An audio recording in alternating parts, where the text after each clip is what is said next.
Thank you for taking a moment to watch this video. We need your help to locate and reunite this bird with its family. Some of the things that you can do to help would be to share this video and share the flyer on every social media platform that you have access to. We'll have a download of this in the comments. Hello everybody, my name is Rico. My baby Kal-El, he has a little sister named Cara, and we came all the way from Sacramento to meet up with friends here to free fly. They are Cara flew away. I've had these guys for a long time, since they were babies. Hand fed them. They've been together, siblings. And you free fly every day, don't you, Rico? Yes. So there's strong flyers. They're strong flyers. Just trying to see if we can get you guys' help to get them reunited.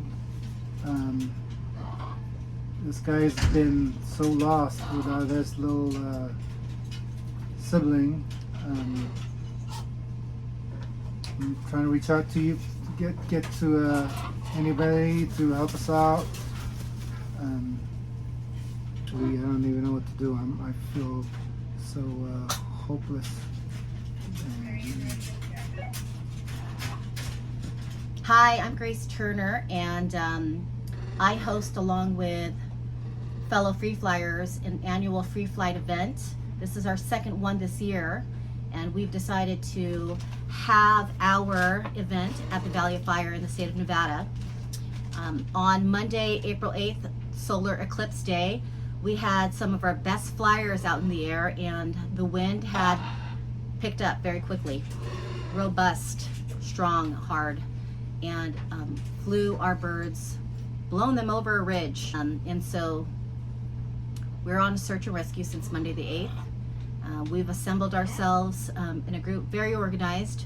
We have GPS on the birds. We've recovered 5 birds out of 6. We are looking for one more. Her name is Cara. She is a green wing, and we need to take her back home with us. Her battery on her GPS is now run down. So we're going to look to local residents, visitors alike, to have their eyes to the sky. We are blasted all over social media. We've passed out hundreds of flyers, and we will continue to do so in this area. We want you to help pass this video around to anyone that you know in the state of Nevada, Las Vegas, Lake Mead, Overton, Mopa Valley, any cities around the Valley of Fire State Park, Henderson, all over, everywhere. Send it to your friends, family, co-workers. We need your help to make this go viral. We're hoping that you will find some information. Please share that back up with us so we can follow up. I've been central point of contact for the group. We've been on foot. This team has hiked and traveled ridges and steep mountains and rock formations in ravines and valleys, and we're on the search. But we're going to need your help now, so please reach out if you get any kind of tip. 415-378-3957. Again, that number is 415-378-3957. My name is Grace, and any tip, please call. Okay, so I'm doing a recap of the areas that we're working in and kind of giving you an idea of where this still missing one more bird. So this area here is Arch Rock Campground. This is where we stayed. This was the base camp from where the birds flew off of. And in this area, the valley is pretty wide and vast, but the hills and the mountains behind are extensive. All this gray area that you're looking at, that is all rocky, high mountains and valleys, and there are no trails in here. It's completely inaccessible. So from our group campsite to over here on this side of the hill, a couple of our guys climbed in over the hill here, and this is the site that we ended up actually recovering 3 of the birds. 2 were recovered early in the day, and then there was a sighting of the 3rd bird, and we went back the next morning and recovered that 3rd bird. The other birds were recovered. One had gone over here to this Echo Bay area. That was Jazz. We recovered him. And the MacGyver was covered up here at this campground. Sorry about that. The Arch Campground. So 5 birds recovered. The one that is still missing, we had a ping location on the telemetry right here in this area. We followed up on that, and we tracked that same ping down through this valley, where eventually the bird was pinged here up on this very high shelf cliff, totally inaccessible. There's no way to get up there into it. We got down to the base and around it, and we're able to hike into some of these areas, but it is a very, very big different in elevation and sheer rock faces. There's just no way to get up into that area. So that was where we had last gotten any information on where she was. And from that area, the winds were blowing towards Lake Mead area. So very likely, because of the way that the land runs, this canyon area, she likely could come down through this canyon and then down through this wash area and come out in this area in these water inlets that are in what they call the Narrows. So she could have come down that direction. She also could have come down in this direction into Rotary Cove. There's not a lot of activity in there right now. Currently, we have relocated our base camp here to Calville Bay, and we figure that if there's any boats coming and going, they might have a sighting of her if she has come in on this lake side.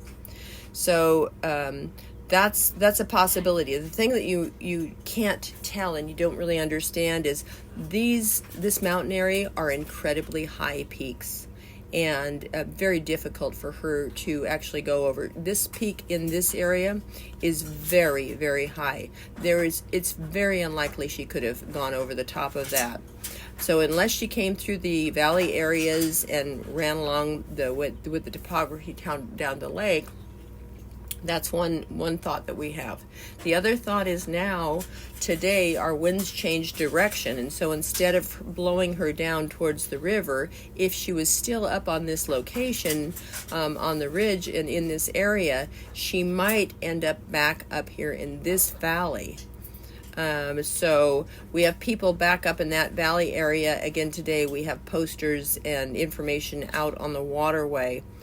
This bird has got to come down somewhere to somebody in order to be recovered. There's no way we can hike up or get into this area. It is inaccessible. So many people have said, well, just, hike up in through this back way. You have to understand, this is not accessible. It is not hikeable. The trails that we were able to get into, as close as we were able to get, was about a mile away from that location. So, we really feel like she needs to come down in order for us to be able to recover her. We don't know that she's still there. That that marker of that location, our last opportunity to get that information came to us on Wednesday about 5:30 p.m. and that was the last ping that we received on her location. So this is her last known location. That was Wednesday. Today is now Friday. That was Wednesday evening, 5 o'clock, sunset. She would have probably hunkered down if she hadn't moved from that area. And so we've had all day Thursday where we were not able to get any information. There was no ping. There was no way to hone in on her location, and we have had no sightings from anybody in the area locally. So yes, she could go back up to the Echo Bay area. That is a possibility, not likely, but winds blowing that direction, that could happen, and there is a population of people in the Echo Bay area. All this other area, all this is wilderness. There is nobody that lives here. There's people that come through camping, and this is a lot of this is BLM lands. So it's not likely that she'll come down and find humans in this area.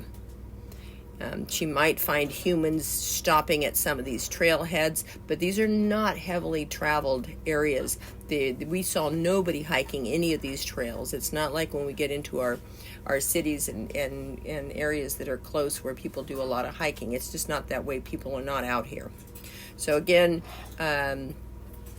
that's what we know right now, and what we hope is that she comes down to us, somebody picks her up, and at least she's giving the care that she needs. Ways that you can help is to watch the video, share the posters, comment in the sections. We need boots on the ground. Anybody who's here in the area, if you're a hiker or a mountain biker, or if you have an off-road vehicle, a 4x4, we have a vast area to cover, and we really need help. We need eyes in the sky, people out on the lake in your boats with your binoculars. If we could just get a sighting on this bird. If we can get a sighting on this bird, we know we can track it and bring it home safe. If you happen to be the person who finds this bird, it's really important that we get this bird to a vet as soon as possible. She will need to be hydrated, and all of that needs to be done very carefully. She'll need food, but it needs to be given gradually. So we have protocols in place of what to do once this bird is retrieved. So please, if you are the one to retrieve this bird, please, if you can't get a hold of us, get it to a vet care immediately and contact us at the same time. We appreciate the community stepping up. We had 6 birds went missing, 5 birds are recovered, and we really would like to bring Kara home right away. Thank you for your help and for your support. Protocols for all of our recovery efforts can be found at the website 911 Parrot Alert. They are a great partner in recovering birds across the country and the world. Thanks all, and join us from this. Join us to give a happy ending to reuniting this bird with her family.